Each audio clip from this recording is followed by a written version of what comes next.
we've got two of the co-founders of Unrivaled here, Napheesa Collier, the reigning defensive player of the year, and her partner in life and business, Alex Bazzell. Thank you guys so much for being here. Really excited to talk to you guys. Thanks for having us. Thank you. Yeah, we're excited. So let's talk about Unrivaled, the new 3-on-3 league that's getting ready for its inaugural season, tipping off January 17th in Miami. And I've been curious about this since I've been planning to talk to you guys. Starting a league is just a massive undertaking when it comes to effort, imagination, organization, all of that stuff. Just from, going from idea to execution, what is the biggest lesson you guys have learned so far? You want to go first? I think the biggest lesson is just how much work goes into it. Obviously, never started a league before, so you don't really know all the ins and outs of all that stuff. But I also think the biggest lesson is surrounding yourself with people who really believe in your vision. And that's really what we've tried to do is, we've built a team of the best in their respective fields. And bringing them to Unrivaled, they all just believe in what we're doing so much. And to further something you're passionate about, especially something like women's sports, you have to have people that really believe in what you're doing. So that's, I think, a big lesson that we learned. Yeah, you guys have some heavy hitters involved in this. You've got Mickey Lawler, the former president of the ATP, John Skipper, David Levi, really big names in sports media. I'm curious what it was like to actually go through the process at first, pitching this before you had all of these big names attached to it. Yeah, it was, I think the hardest thing is the fact that it's also a brand new format of 3-on-3. But most people didn't realize it's not half court 3-on-3. So we built a completely different form of basketball, which was meant to lean into the star power and the skill of the sport with the best players in the world. But I think a lot of it was just exploratory conversations. I've been blessed enough to build a lot of connections from my work on the NBA side with players and agencies, and then inevitably the media side of things coming together. So John Skipper was instrumental, who was former president of ESPN, knowing, number one, media rights is such a big part of any business model of any league. And we had aspirations to just get reach and visibility in year one.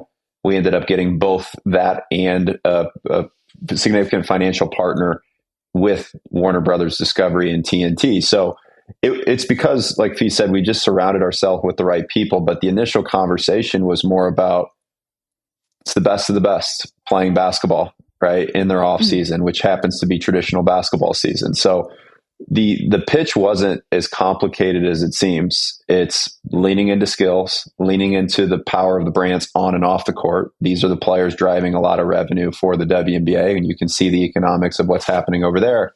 What happens if you take that into a new form of the game and lean into these things, and also open up the curtain to the fans a little bit, and give them a different visual experience at home and also in our venue in Miami?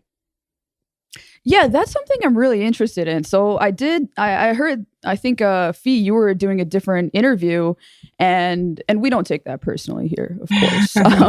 But I read that you guys, one of the reasons that you chose to do the 850-seat arena in Miami is you wanted to be able to customize it and, kind of give the fans a unique experience. So, if let's say I was one of the fans who bought a ticket, what kind of unique experience should I be preparing myself for? I think we're just as a fan and as a player, we're trying to, like you said, create an experience that has never been done. So when you walk in the arena, we just got some renderings of what it's looking like. They're building it out right now. It looks amazing. Just the LEDs that we're using. I think just even the walkway where the players are going to be coming out. It's so cool. They have these big screens where it's going to have all these graphics on it.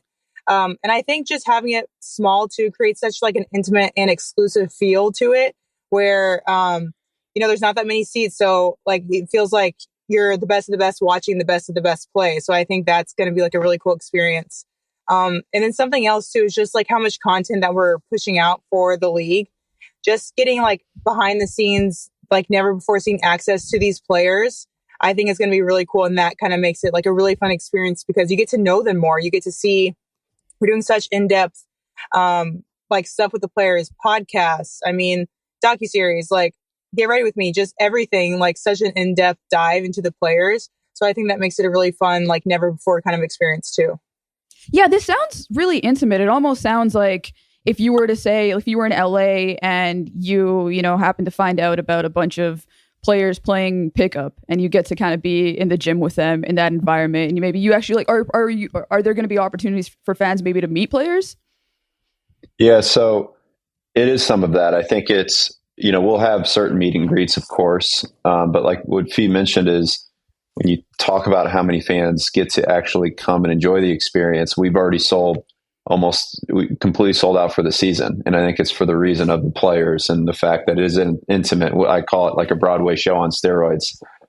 So it's just, it's just different, right? So most people can't wrap their minds around how does this work? How do you pay the players what you pay, yet only have 850 fans? What does the experience look like? And I think when you think about like, we try to make a huge effort into being fan forward, right? Like we hear the fans' pain points, even with what they deal with in WSL or WNBA and having to go to 8 different channels or streaming services to figure out where to watch the games. And then sometimes they're blacked out, right? So we've tried to make a really conscious effort to deliver for fans at home. And then if you arrive, you're one of 850 fans, not one of 16,000 fans that get to experience something unique. So it all kind of went into how do you just build the best product? Because if you build a great product for the fans, inevitably all the other stuff revenue-wise takes care of itself.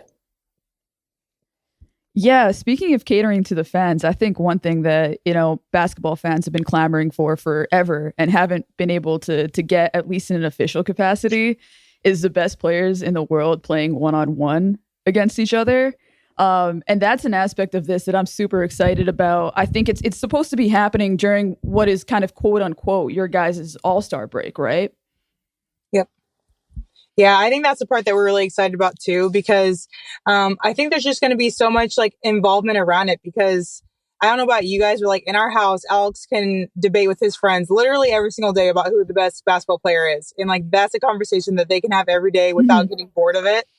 And it's kind of fun because we will have a definite answer to that in our league. Like, I am the best player in the world for this year.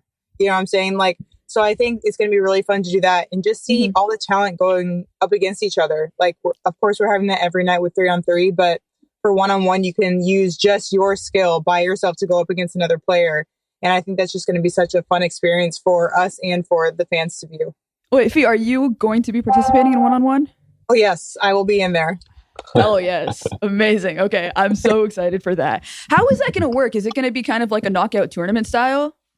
Yeah, it's single elimination how tournament. many players are going to be? Okay. Yeah, so we'll have just about 30 to 32 players. We're working through that on how many are playing in the one-on-one tournament. Single elimination over a 3-day period. So ultimately to crown a winner. The way it works is anyone who makes the Final Four, there's 25,000 there for just making the Final Four. If you end up runner-up, it's 50K.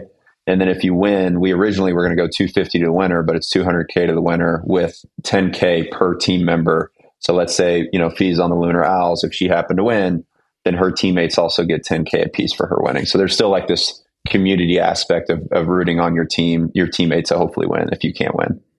Okay, cool.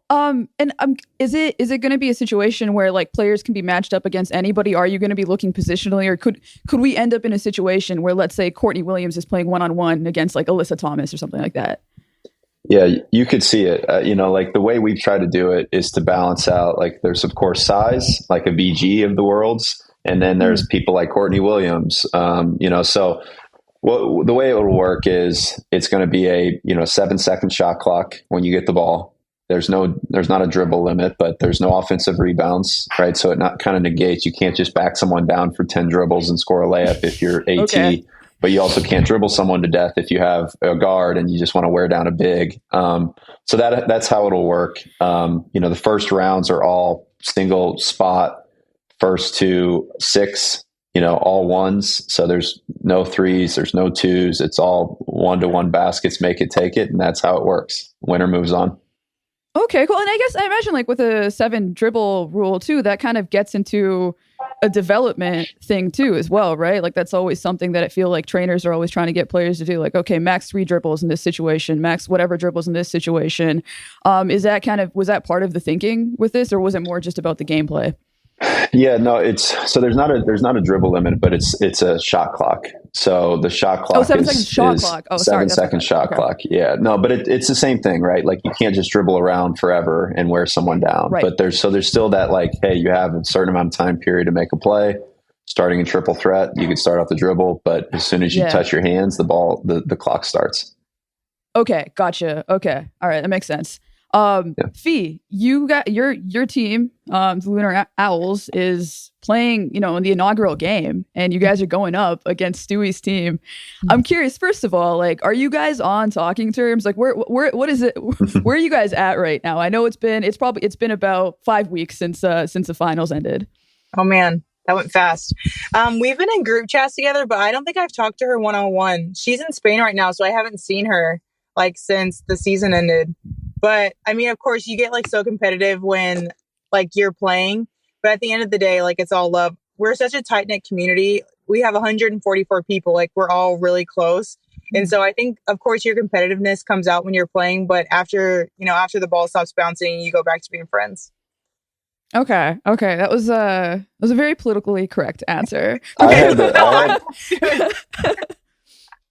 I'm pull cool, but I haven't talked to her since it did, to be cut short. I had to pull the Band-Aid off. I had to rip the Band-Aid off and throw them in a group text because I needed both of their inputs on something we were doing for the league. So we got like the awkwardness out of the way pretty early. See, that's smart. Sometimes distance is the best move. Just let things let you sort out your emotions and whatnot. But I did want to ask you about the finals, though. I mean, obviously, Game 5 did not end the way that you wanted it to. The quote unquote foul on Alana Smith that you, I imagine, for educational purposes, posted on your Instagram. I am curious what was going through your mind at the time, and kind of just, it's been 5 weeks, but I imagine it's going to stay. Like, where are you at right now with all of that? Yeah, I think just what was going through my mind was just like, of course, it's like just unbelievable in the moment. It just sucks. Like, you're not thinking too much about, at that point, like when it happened, like it sucks and you're like obviously like devastated. But then we're going to overtime, so you have to focus back on the game.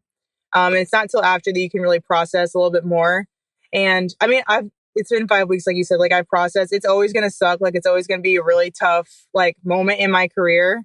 But I think it's just like, I got to get better for next year. And like, we have to make sure that we're not in that position, because I think it was like, obviously one of the hardest parts in my basketball career so far. Is like, it's a tough loss, And so, but at this point, like you've gone through the 7 stages or 5 stages, whatever it is. It's like, I'm at acceptance. Like now I just have to look to the future and get better for next year. Are you back to working out on the court yet? Are you like, have you kind of processed it in a place where now you're thinking about, okay, what could I have done better, and like to improve your game? Yeah, I think even before the season ends, I'm talking to Alex, like, this is what I need to get better with for next year. You don't have a lot of time while the season's going. You're so tired and you have so many games. But I think we were even talking about during the season, I'm like, I really need to get better for this for next year.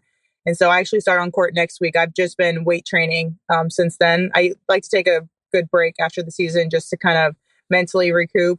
Like, not even like because of that last game, I do that every year. But I've been like I said, strength training, and I'll get back on the court soon.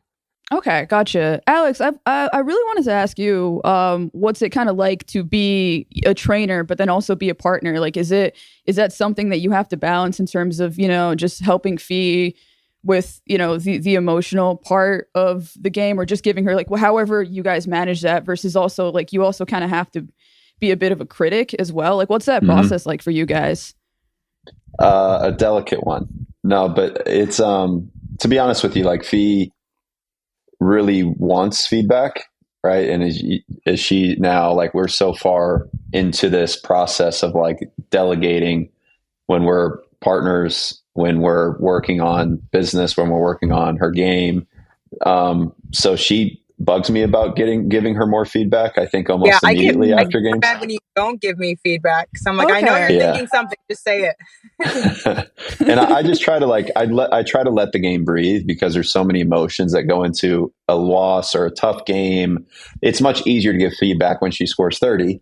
It's much tougher to give feedback if they lose a finals game and she maybe didn't play the way she wanted to. So I think inevitably you put the emotions first with anyone, right? That's anyone. I don't like to talk about games right after. And then after that, like, we've gotten in such a groove and a system of like, hey, I'm going to be pretty critical. Obviously, doesn't change how I feel about you, but here's the adjustments I think we should make, and it's more conversational.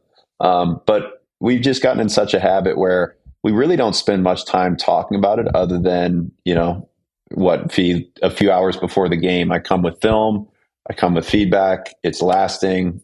She's off, and then we don't talk about it again until the following day.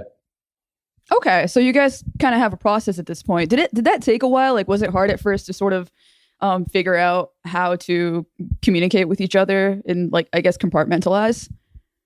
It was hard at first because we started out in a trainee relationship first, and then we got into a relationship. It was kind of hard to like set those boundaries. I feel like both of our timbers, mostly mine, was like a little bit shorter in the beginning. And we kind of had to have like a sit down where it's like, when we're training, we're back to our trainer-trainee relationship. And then when we're not, we're back to, being partners. And I think like once we had that and I could kind of compartmentalize, like you said, it was a lot easier, because it's a lot easier for your trainer to like be snappy with you and tell you what to do than like your boyfriend. I'm like, why are you telling me what to do? Why are you being so bad? It's like, it's literally my job. I'm supposed to tell you what to do. Yeah. Well, you kind of need that too, right? Sorry, go ahead. Yeah. No, it's just been much easier because I don't have as much feedback as I used to. It's hard to argue with the results right now. So, but she's always been very, to be honest, low maintenance. Like I use that word a lot. Like, yes, as a wife, she's very low maintenance, but also I've worked with a number of athletes, and usually when you get to this level of star power in your respective sport, there's a time and balance and ego and things that you have to manage as well to get points across. And I think Fee is somewhat of an outlier when it comes to that discussion, where she would rather have negative feedback than like being pat on the back for things. So it's always been a pretty easy conversation.